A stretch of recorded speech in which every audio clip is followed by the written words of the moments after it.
हाँ तो मेरे साथियों, कैसे आप लोग? उम्मीद करते हैं कि आप लोग अच्छे होंगे। और आज के इस क्लास में हम लोग क्लास 6 के जो इतिहास देख रहे थे, चैप्टर का नाम था नए प्रश्न नए विचार। वो हम लोग नए प्रश्न नए विचार एक पार्ट हम लोग इसका पढ़ लिए थे, यानी इससे पहला वीडियो में हम लोग बहुत चीज कवर कर लिए थे, जिसमें आपको बौद्ध धर्म, जैन धर्म के बारे में, उपनिषद, इस सब की चर्चा किए थे। और थोड़ा सा बच गया था, उसको हम लोग इस वीडियो में कवर कर लेंगे। तो चलिए अब क्या क्या है उसको समझ लेते हैं, और आधुनिक समय में भी उसका क्या क्या मतलब प्रभाव देखने को मिलता है, वैसे कहाँ कहाँ हम लोगों को क्या क्या है, वो सब आधुनिक समय में इसका क्या प्रभाव है वो भी देखेंगे। तो देखिए, जो बौद्ध धर्म थे और जैन धर्म, बौद्ध धर्म और जैन धर्म, बौद्ध धर्म और जैन धर्म, जैन धर्म। बौद्ध धर्म पुराना था, जैन धर्म उसके बाद है। ये बौद्ध धर्म बाद में आया था, जैन धर्म उससे पहले से था। लेकिन जैन धर्म की भाषा क्या थी? प्राकृतिक, इसका नियम कठोर, जिस कारण से बौद्ध धर्म ज्यादा फेमस हुए, ज्यादा सफल हुए। लेकिन जैन धर्म उतना सफल नहीं हुए थे।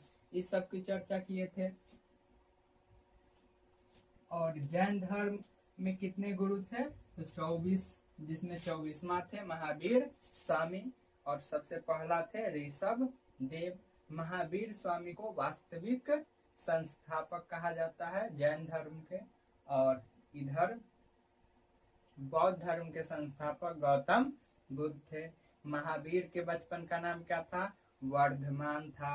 और गौतम बुद्ध के बचपन का नाम सिद्धार्थ था। उनके पत्नी, माता पिता, बच्चे, सब के बारे में हम लोग जाने थे। अब आगे समझते हैं जो आगे का टॉपिक है। देखिए, एक है संघ। संघ, अब ये संघ क्या होता है? तो जो लोग गृह त्याग देते हैं, यानी घर को त्याग देते हैं, जो लोग अपने घर को त्याग देते हैं और उसके बाद वो शिक्षा ग्रहण करते हैं, तो बौद्ध धर्म, जैन धर्म में माना गया है कि वो अच्छा होता है। वो शिक्षा अच्छा मतलब माना गया है कि घर के अपेक्षा बाहर रह के पढ़ना अच्छा है। तो उसी को अब यहाँ पे सभी लोग आएंगे पढ़ने के लिए अपने घर से, तो एक जगह पढ़ेंगे, एक जगह घर त्याग के आएंगे, तो उस जगह को बोलते थे संघ। तो गृह त्याग के बाद लोग जहाँ जाते थे पढ़ने, अपना शिक्षा ग्रहण करने, उसको क्या बोलते थे? संघ। बस एकदम सिंपल सिंपल कंसेप्ट से है कि जब कोई घर त्यागते थे, बौद्ध धर्म और जैन धर्म दोनों पे लागू होगा, लेकिन बौद्ध धर्म पे ज्यादा होता है। तो जब घर त्यागते थे तो वो जब जाते थे पढ़ने के लिए जिस जगह, उसको क्या बोलते थे? संघ बोलते थे। उसी प्रकार एक था विहार। विहार जिसका अर्थ होता है मठ। क्या होता है? मठ। मठ, विहार का अर्थ होता है मठ, यानी मंदिर, यानी मंदिर जहाँ पे साधु रहता हो। कौन रहता हो? साधु संत। साधु संत रहते, उसको क्या बोलते हैं? विहार। इसका मतलब जितने भी बौद्ध भिक्षु थे या जैन भिक्षु थे, वो जिस मंदिर में रहते थे, पूजा पाठ करते थे, उसको क्या बोलेंगे? विहार। क्या बोलते थे उसको? विहार। याद रखिएगा, इस सब की चर्चा आगे करेंगे। क्या बोलते थे उसको? विहार बोलते थे। और उस समय नालंदा विश्वविद्यालय भी काफी ज्यादा प्रसिद्ध थे बौद्ध धर्म के लिए। नालंदा, नालंदा विश्वविद्यालय, नालंदा विश्वविद्यालय काफी ज्यादा प्रसिद्ध थे। तो नालंदा विश्वविद्यालय काफी ज्यादा प्रसिद्ध थे बौद्ध धर्म के लिए। यहाँ पे शिक्षा सभी विषय के मिलते थे, लेकिन प्रसिद्ध थे, मुख्य रूप से यहाँ पे केंद्रित था बौद्ध धर्म के लिए। ये कहाँ है? तो बिहार के नालंदा जिला में। कहाँ पे है? बिहार के नालंदा जिला में। लेकिन अब यह खंडहर हो गया है। अब क्या हो गया है? खंडहर हो गया। खंडहर हो गया। खंडहर हो गया मतलब पूरा एकदम, जब इतिहास आगे पढ़िएगा तब पता चलेगा खिलजी वंश के जो थे वो उनको मतलब जला दिए नालंदा विश्वविद्यालय को, जिस कारण आधुनिक समय में वो बस एक खंडहर बन के रह गया है। नालंदा विश्वविद्यालय दुनिया का एक पहला ऐसा विश्वविद्यालय था जिसमें हॉस्टल की व्यवस्था था। हॉस्टल की व्यवस्था देने वाला दुनिया का पहला विश्वविद्यालय है। और पूरे दुनिया में दूसरा विश्वविद्यालय जो खुला था वो था नालंदा विश्वविद्यालय। और पहला जो था वो था तक्षशिला विश्वविद्यालय जो पाकिस्तान में है। तो नालंदा विश्वविद्यालय भी बौद्ध धर्म से वो थे, तो मतलब वहाँ पे बौद्ध धर्म की भी शिक्षा मिलती थी, धर्म की शिक्षा मिलती थी। और यहाँ पे जो साधु संत रहते थे उसको विहार कहते थे। और जो घर घर त्याग के जहाँ पे इकट्ठे होते थे पढ़ाई उढ़ाई करने के लिए उसको संघ बोलते थे। क्या बोलते थे? उसको संघ बोलते थे। यही टॉपिक इतना ही छूट गया था। अब देखिए इसमें क्या, ये जो विहार शब्द है, विहार, विहार, इस शब्द को धीरे धीरे धीरे धीरे बिगाड़ के एकदम बिगाड़ के बिहार बना दिया। क्या बना दिया? बिहार, जो कि अपना राज्य है। तो अपना राज्य का नाम जो है बिहार, ये किससे पड़ा हुआ है? विहार से। और जिसका अर्थ होता है मठ। जिसका अर्थ क्या होता है? मठ। तो हम लोग जो बिहार राज्य में है, ये बिहार शब्द कहाँ से आया है? विहार से। और जिसका अर्थ होता है मठ। जिसका अर्थ क्या होता है? मठ। तो इसी प्रकार से जितने भी चीजों का नाम रखा गया है जगह का, वो कहीं ना कहीं किसी न किसी चीज से रिलेटेड है, यानी इतिहास में उसके बारे में पढ़ना पड़ता है। जैसे देखिए, युद्ध को बोलते हैं रण। युद्ध को क्या बोलते हैं? रण बोलते हैं। युद्ध, युद्ध को क्या बोलते हैं? रण बोलते हैं। रण कहता ना कि युद्ध भूमि यानी रण भूमि, बोलते हैं रण भूमि यानी युद्ध भूमि। तो वैसे जगह जहाँ पे युद्ध किया जा सकता है उसको क्या बोलेंगे? रण भूमि बोलेंगे। लेकिन वैसी जगह कौन सा होंगे? जो समतल एरिया हो या फिर रेगिस्तान हो। पहाड़ पे तो कोई युद्ध नहीं कर सकता है, जंगल में युद्ध नहीं हो सकता है। तो या तो समतल एरिया पे युद्ध होगा या तो रेगिस्तान में युद्ध होगा। तो समतल एरिया और रेगिस्तान क्या कहलाते थे? रण कहलाते थे। रण भूमि यानी वहां पे युद्ध हो सकता था। लेकिन जंगल में कभी युद्ध नहीं होता था। तो जहां युद्ध नहीं होगा उसको बोलेंगे अरण्य। क्या बोलेंगे? अरण्य बोलेंगे कि नहीं? यानी अरण्य भी बोलते हैं या अरण्य। और अपने बिहार में जो सबसे बड़ा जंगल था, जहाँ पे युद्ध, जंगल में तो युद्ध नहीं होगा, तो सबसे बड़ा जो जंगल था उसका नाम था चंपा का जंगल। क्या नाम था? चंपा का जंगल। चंपा का जंगल। चंपा का जंगल।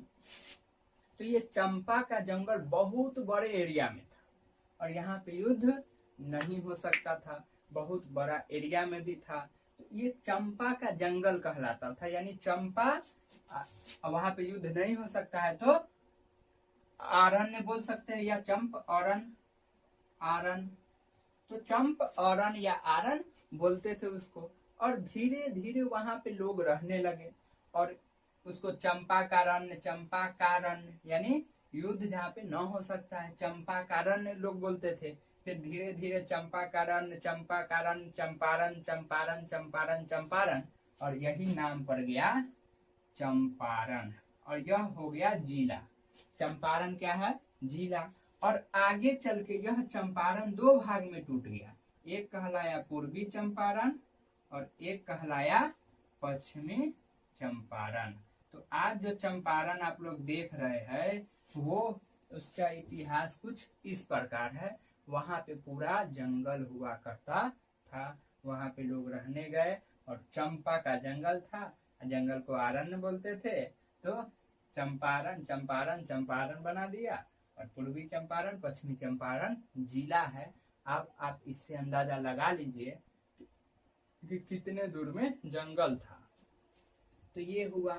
इसी प्रकार सीतामढ़ी, सीतामढ़ी यहाँ पे बताते हैं सीतामढ़ी, सीतामढ़ी, इधर देखिए सीतामढ़ी, सीतामढ़ी। देखिए हुआ क्या था कि इसका इतिहास है कि जो राजा जनक जी के जो शासन था उस समय एक टाइम बारिश नहीं हुआ, जिस कारण फसल नहीं हुआ था, तो बहुत दिक्कत हुआ था।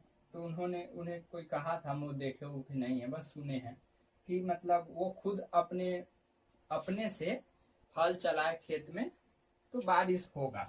तो वो हल जो चला रहे थे, तो जो खेत में हल चला रहे थे, तो हल का जो सबसे निचला भाग होता है जो माटी को खनते जाता है, देखिएगा बैल भैंस पे जो हल को बहान दिया जाता था तो माटी को खनते जाता था।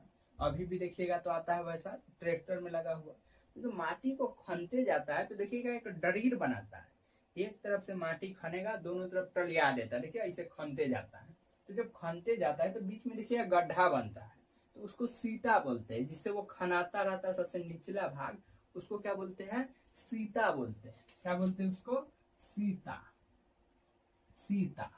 अब हुआ क्या, उस सीता से घड़ा टकराया।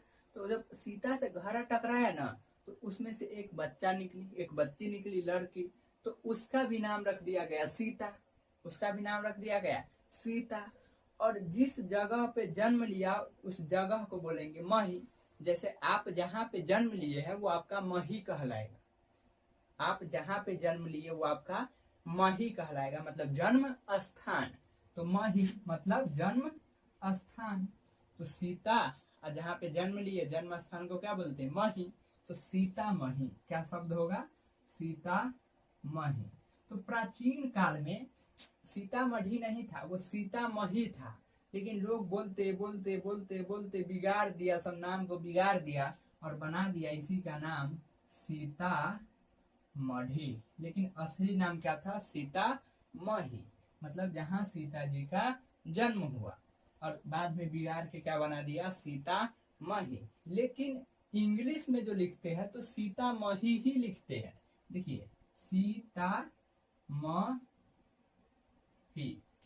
सीतामढ़ी। तो आप कहिएगा इसमें आर है तो यहाँ पे साइलेंट हो जाते हैं, सीतामढ़ी हो गया, सीतामढ़ी लगता है इसे, तो सीतामढ़ी। तो इंग्लिश में सीतामढ़ी ही लिखाता है, लेकिन हिंदी में सीतामढ़ी लिखाता है।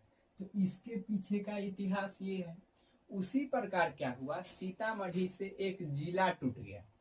अब उस जिला का क्या नाम पड़े, तो वहां पे जो चेक किया गया पुराने समय के इतिहास के हिसाब से, तो पता चला कि उस जगह पे, वहां पे एक जगह है जहां पे हरि जी, हरि मतलब विष्णु जी,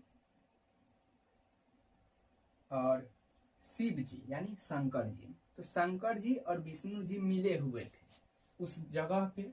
तो उसी के नाम से सीतामढ़ी से एक जिला टूटा और उसका भी नाम पड़ गया, जहाँ शंकर जी यानी शिव जी और हरि मतलब विष्णु जी मिले थे, तो उस जिला का नाम पड़ा शिवहर। क्या पड़ गया? शिवहर। लेकिन हिंदी में तो शिवहर ठीक लिखाता है, लेकिन इंग्लिश में जब शिवहर लिखते हैं तो शिवहर नहीं लिखते, शिवोहर लिखते हैं, शिवोहर। तो इंग्लिश में इसका गड़बड़ा जाता है और यहाँ पे हिंदी में गड़बड़ा जाता है। तो कंसेप्ट ये है। तो इस तरह से अलग अलग जिला का इतिहास है। इस तरह जो भी जिला में होंगे उसका कोई ना कोई इतिहास होगा।